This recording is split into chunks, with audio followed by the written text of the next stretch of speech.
Well, meanwhile, the family of the two American hostages released by Hamas is now speaking out about their harrowing ordeal. Judith and Natalie Raanan's cousins say 13 members of their family were either killed or kidnapped. Now they're fearful if they reveal any details, their captors could take vengeance on the family. Members still in captivity. Chief National Correspondent Matt Gutman has the latest. The family of Judith and Natalie Raanan, just released by Hamas over the weekend, had been holding their breath for 2 weeks, waiting for this moment. And what was it like seeing them for the first time? I never felt a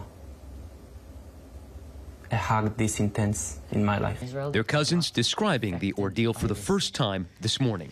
And as just saying, we don't have the privilege to be happy or to celebrate. We don't have the privilege to mourn. We cannot put it aside. We cannot rest. This is getting Judith and Natalie back was not the end. It's the beginning. 13 members of this one family kidnapped or killed on October 7th in that massive coordinated attack by Hamas. Judith and Natalie among about 220 others taken. They knew exactly what they want to do. So they put the whole family in the kitchen on the floor, had them wait there at gunpoint. And then silence. No news until late Friday night. Then that image, Judith and Natalie on their own 2 feet, safe. I started getting messages and screenshots from friends of mine.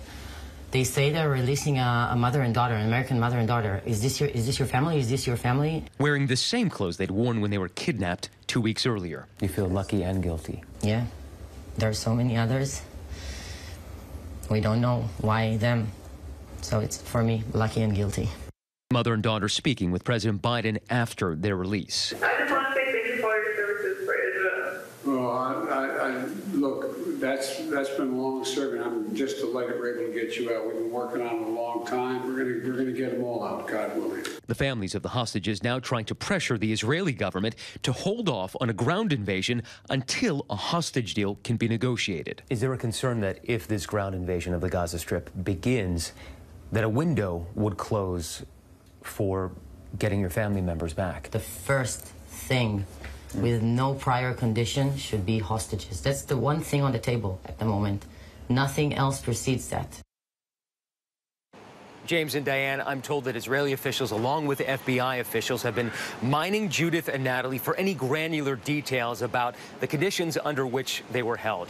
Were they held captive by senior Hamas members? Did they look like leaders, or were they rank-and-file guards? Were they held above ground, perhaps in a building, or in tunnels below ground? Did they hear other languages? Were there other hostages with them? What did they smell? What did they hear? These are the kinds of details that can provide key intelligence about the other hostages.